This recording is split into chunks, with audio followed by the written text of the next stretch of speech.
Hello বন্ধুরা, তোমরা সবাই কেমন আছো? আশা করি তোমরা সবাই ভালো আছো। তোমরা প্রথম ভিডিওতে দেখে ফেলেছো যজ্ঞের অনুষ্ঠান হচ্ছিল। হ্যাঁ, সেটা কি সবাই জানো তোমরা, এটা কি ছিল?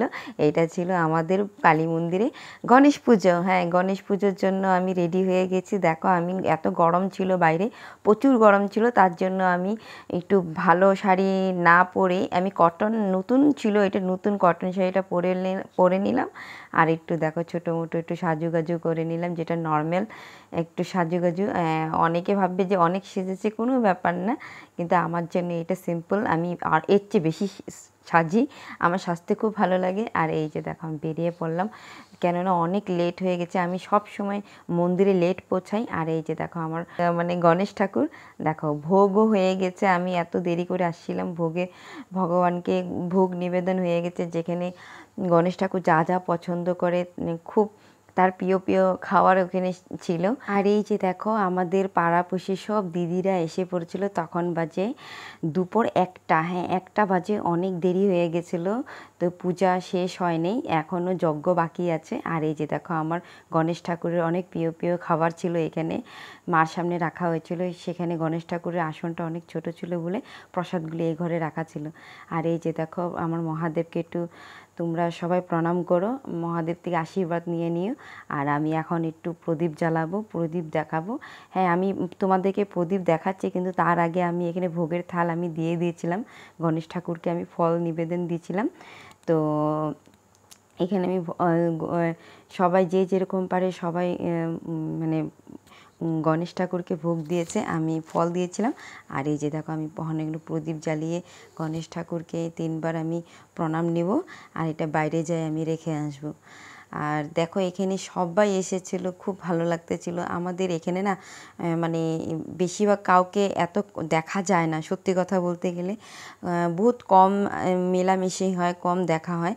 কিন্তু এই যে একটা অমাবস্যা আর এই যে গণেশ পূজা বা শিবরাত্রি, কোনো একটা অনুষ্ঠান হলে মন্দিরে, তখনই বোঝা যায় যে হ্যাঁ আমাদের পাড়াতে কত লোক আছে, কত দিদিরা আছে, কত কাকিমারা আছে, সবাই মানে ভালো আছে। এখানে আসলেই বোঝা যায়, দেখা যায়।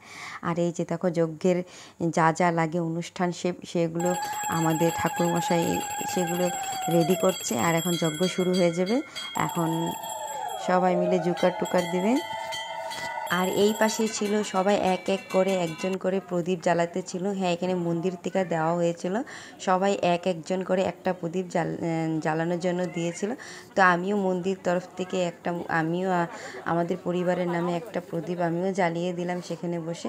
আর এই যে যজ্ঞের অনুষ্ঠানটা তোমরা দেখতেই পাচ্ছ, বিশাল বিশাল আগুন মানে ধাউ ধাউ করে উপরে উঠছিলো। তার মানে যদি আগুন বেশি উঠে তবে ভাববা যে পূজাটা অনেক ভালো হয়েছে, অনেক সুন্দর হয়েছে, ভালো হয়েছে আমরা মনে করি যজ্ঞের আগুনটাকে দেখার পর। তো এই যে আমি এখানে মন্দিরের থেকে দেওয়া একটা প্রদীপ আমিও জ্বালিয়ে দিলাম, সবাই এক একজন করে জ্বালালো। আর এই যে দিদিরা দেখো গরমে যে কি বলবো, সবাই এখানে হাওয়া খাচ্ছিল। হ্যাঁ, এখানে পাশে কুলার ছিল, তো এখানে দাঁড়িয়ে দাঁড়িয়ে সবাই ঠান্ডা ঠান্ডা কুলারে হাওয়া খাচ্ছিলো। এই যে সব দিদিরা এখানে দাঁড়িয়ে আছে, আমাকে বলছে মানে ভালো আছো, সবাই সবাই বলছে হাই হ্যালো। মানে আমি সত্যি করে বলতে গেলে আমি এখানে আসার পরে সবাই যে আমাকে রিয়াকশান দেয়, আমাকে ভালোবাসে, আমি এইটাই সবচেয়ে আমার বড় প্রাপ্ত। হ্যাঁ, এখানে আমি এইটা এখানে আসার পর এটা ফিলিং হয় না যে কে আমাকে খারাপ পাচ্ছে, কে ভালো ভালো পাচ্ছে না, সেটা বড় কথা না, এটা আমি ইগনোর করি। কিন্তু কে আমাকে ভালোবাসে আর কে আমাকে সবচেয়ে ছোটো বোন বলে প্রিয় আমার মনে করে, এইটাই আমার সবচেয়ে বড় জিনিস।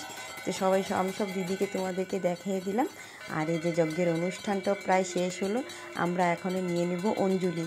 হ্যাঁ, আমরা অঞ্জলি নেওয়া হয়ে গেছে, অঞ্জলির আমি ভিডিও তোমাকে দিতে পারবো না, দেখাইনি।